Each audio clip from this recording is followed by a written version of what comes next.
ಎಲ್ರಿಗೂ ನಮಸ್ಕಾರ. ವಯೋಮಿತಿ ಸಡಿಲಿಕೆ ಬಗ್ಗೆ ಇರ್ತಕ್ಕಂಥ ಒಂದು ತಾಜಾ ಒಳ್ಳೆಯ ಸುದ್ದಿ ಏನಪ್ಪ ಅಂದರೆ, ಈಗಾಗಲೇ ಅಧಿಸೂಚನೆ ಹೊರಬಿದ್ದಿದ್ದರಿಂದ ಇಲ್ಲಿ ಗಂಟನೂ ಕೂಡ ನಿರಂತರವಾಗಿ ಎಲ್ಲ ರೀತಿಯ ಪ್ರಯತ್ನವನ್ನು ಕೂಡ ವಯೋಮಿತಿ ಸಡಿಲಿಕೆ ಹೋರಾಟ ಸಮಿತಿಯಿಂದ ಮಾಡ್ತಾನೇ ಇದೆ. ಈ ದಿನ ಏನಪ್ಪ ಅಂದರೆ, ದೇವರಾಜ್ ಸರ್ ಇರ್ಬೋದು, ಮತ್ತು ಪ್ರಸನ್ನ ಭಟ್, ಇನ್ನೂ ಮಲ್ಲಯ್ಯ ಸರ್, ಇನ್ನು ಅನೇಕ ಏನಪ್ಪ ಅಂದರೆ 75 ಜನ ಇಂದು ಕೋರ್ಟ್ಗೆ ಅರ್ಜಿಯನ್ನು ಹಾಕಿದ್ದಾರೆ.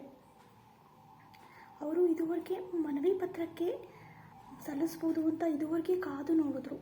ಆ ಮನವಿ ಪತ್ರಿಕೆಯನ್ನು ಮನವರಿಕೆ ಮಾಡಿಕೊಂಡಿಲ್ಲ. ಅದಕ್ಕಾಗಿ ಅನಿವಾರ್ಯವಾಗಿ ಇಂದು ಕೋರ್ಟ್ಗೆ ಅರ್ಜಿ ಹಾಕಿದ್ದಾರೆ. ಅವರಿಗೆ ಶುಭವಾಗಲಿ ಅಂತ ನಾವೆಲ್ಲರೂ ಶುಭ ಹಾರೈಸೋಣ. ಖಂಡಿತ ನ್ಯಾಯದ ಅಸ್ಮಿತೆ ಇದೆ ಅನ್ನೋದಾದರೆ ಇಲ್ಲಿ ನ್ಯಾಯ ಸಿಕ್ಕೇ ಸಿಗುತ್ತೆ ಅನ್ನೋ ಭರವಸೆ ಇದೆ. ಶುಭವಾಗಲಿ ಮತ್ತೊಮ್ಮೆ.